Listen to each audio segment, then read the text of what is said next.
Halo guys, bertemu lagi dengan aku Alvin dan tetap di channel Alvin Duf. Terima kasih sudah mampir di channel ini. Sebelum ke video, jangan lupa tekan tombol subscribe, like, share, komen agar channel ini tetap terus berkembang. Oke, kita langsung aja ke video. Senja terakhir di Malioboro. Malioboro selalu punya cara menyihir siapa saja yang menginjakkan kaki di sana. Lampu-lampu jalan menyala berderet seperti bintang yang turun ke bumi. Pedagang kaki lima sibuk menawarkan dagangan, suara gesekan-gesek biola dari pengamen mengalun pelan, bercampur dengan aroma sate usus dan gorengan yang mengular dari angkringan di pinggir trotoar. Di salah satu sudut, di bawah cahaya kuning redup bohlam, Rani duduk sendiri. Matanya menerawang, jemarinya memainkan sendok di atas gelas teh panas yang baru saja disajikan. Jaket jeans biru yang ia kenakan sedikit basah oleh keringat, namun hatinya dingin. Ia baru saja menyelesaikan bab terakhir skripsinya. Tanda bahwa waktunya di Yogyakarta sudah hampir habis. Seorang pria bertubuh tinggi dengan gitar di punggung berjalan mendekat. Arga, mahasiswa seni musik yang sering mengamen untuk membiayai kuliahnya. Ia menatap kursi kosong di hadapan Rani. Boleh duduk.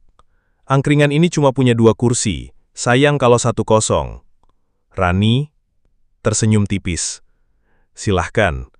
Awalnya mereka hanya berbicara soal makanan murah di angkringan, tentang pedasnya sambal kacang, dan wedang jahe yang menurut Arga bisa mengusir semua beban hidup.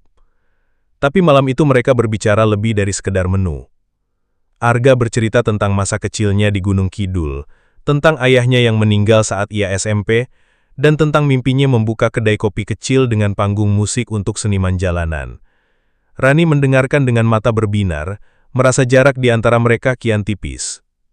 Malam berganti malam, mereka bertemu lagi di kursi yang sama. Terkadang Arga membawa gitar dan menyanyikan lagu-lagu yang ia tulis sendiri. Terkadang mereka hanya duduk diam, menikmati keramaian Malioboro sambil mencuri pandang. Di mata Rani, Yogyakarta bukan lagi sekedar kota pelajar, tetapi rumah yang hangat, dengan satu orang yang membuatnya betah. Namun seperti semua kisah, waktu tak pernah mau berhenti. Malam itu, langit Malioboro kelabu.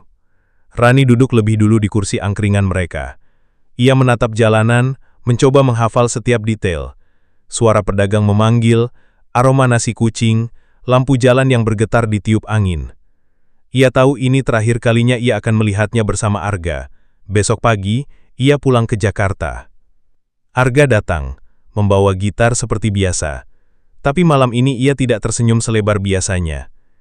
Ia duduk, memesan kopi, lalu memandang Rani cukup lama hingga gadis itu menunduk. Kalau aku minta kamu tetap di sini, itu egois kan? Rani menahan napas. Kalau aku minta kamu ikut ke Jakarta, itu juga egois. Keheningan melingkupi mereka. Suara riuh Malioboro seperti meredup di telinga. Arga meraih gitarnya, lalu mulai memetik senar. Lagu yang ia nyanyikan bukan lagu yang pernah Rani dengar sebelumnya. Tentang 2 orang asing yang dipertemukan takdir di bawah lampu jalan, tentang tawa yang singkat tapi membekas, dan tentang perpisahan yang tak pernah diminta. Rani mencoba menahan air matanya, tapi gagal. Ia menunduk, menutup wajah dengan tangan lalu tertawa kecil di sela isaknya. Kamu nyebelin, bikin lagu di saat kayak gini. Kalau aku nggak bikin lagu sekarang, aku nggak tahu kapan lagi bisa nyanyikin buat kamu.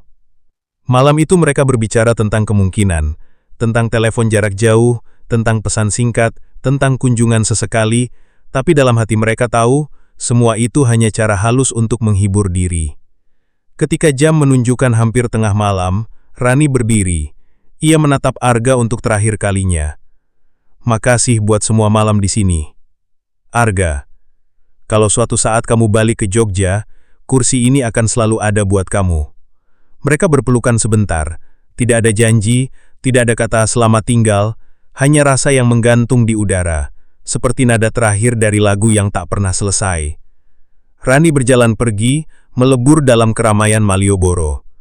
Arga tetap duduk, memetik gitarnya pelan, sambil menatap punggung yang semakin menjauh, berharap hujan turun agar ia tak perlu menjelaskan kepada siapapun kenapa matanya basah. Dan begitulah, Yogyakarta kembali seperti biasa, Hanya saja bagi dua hati itu, kota ini kini menyimpan satu kisah yang tak pernah sama lagi. Hari-hari pertama setelah kembali ke Jakarta, Rani sibuk dengan tumpukan lamaran kerja dan urusan keluarga. Semua orang mengucapkan selamat atas kelulusannya, tapi tak ada yang tahu bahwa setiap malam ia memandangi foto-foto Malioboro di ponselnya. Ia mencoba menutup luka itu dengan kesibukan, magang di sebuah perusahaan marketing, lalu resmi diangkat sebagai staf tetap. Hidupnya mulai mapan, apartemen kecil, gaji yang cukup, dan rekan kerja yang menyenangkan. Tapi setiap kali ia melihat musisi jalanan di trotoar, hatinya mencelos. Setiap kali mencium aroma kopi hitam, ada suara gitar dan tawa yang terlintas di benaknya. Rani tak pernah menghubungi Arga, bukan karena lupa, tapi karena takut. Takut menemukan kenyataan bahwa Arga sudah melangkah tanpa dirinya. Sementara itu, Arga tetap di Jogja. Ia lulus setahun setelah Rani pergi, lalu kerja paruh waktu di sebuah kafe sambil menabung untuk mimpinya membuka kedai kopi. Angkringan di Malioboro tetap menjadi tempat favoritnya, dan kursi di sudut itu selalu ia biarkan kosong meskipun orang-orang yang mendengar tak pernah tahu siapa gadis yang menginspirasi nada itu. Ia tak mencari pengganti, bukan karena tak ada yang mau, tapi karena hatinya sudah terlanjur mengait di malam perpisahan itu. 3 tahun berlalu. Jakarta telah menyibukkan Rani dengan pekerjaan, rapat, dan kemacetan yang seakan tak pernah tidur. Hidupnya berjalan sesuai rencana, karirnya naik, gajinya cukup, tapi ada satu ruang di hatinya yang tetap kosong. Suatu sore, ia mendapat undangan menghadiri seminar di Yogyakarta. Rasanya aneh, setelah sekian lama, akhirnya ia kembali ke kota yang pernah ia tinggalkan dengan hati yang berat. Selesai acara, langkahnya secara otomatis membawanya ke Malioboro. Jalanan masih sama, lampu-lampu kuning, aroma sate usus, suara pengamen. Bedanya, kini ia lagi tergesa. Tanpa sadar, ia berdiri di depan angkringan yang dulu menjadi saksi pertemuannya dengan Arga. Kursi itu masih ada. Kayu tua yang mulai pudar, catnya terkelupas, tapi bentuknya tak berubah. Rani tersenyum pahit. Kalau suatu saat kamu balik ke Jogja, kursi ini akan selalu ada buat kamu. Suara Arga dari masa lalu kembali terdengar di kepalanya. Ia duduk di kursi itu, hatinya berdegup, antara berharap dan takut. Lalu, suara petikan gitar terdengar. Pelan. Mendekat. Rani menoleh. Di balik keramaian, seorang pria berjalan membawa gitar, langkahnya santai. Matanya mencari-cari sesuatu atau seseorang. Saat tatapan mereka bertemu, waktu seperti berhenti. Arga masih sama, rambutnya sedikit lebih panjang, wajahnya sedikit lebih dewasa, tapi senyumnya, tetap senyum yang sama yang dulu membuat Rani jatuh hati. Arga berdiri di depannya, tertegun. Kamu balik? Rani menahan air mata. Aku janji mau duduk di kursi ini lagi, dan ternyata kamu masih di sini. Arga duduk, meletakkan gitarnya di pangkuan. Ia tak banyak bicara, hanya mulai memetik nada yang pernah ia nyanyikan di malam perpisahan mereka.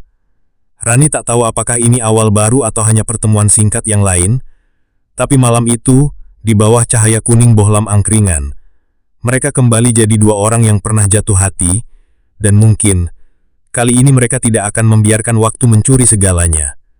Akhirnya mereka berhubungan jarak jauh sampai akhirnya mereka menikah.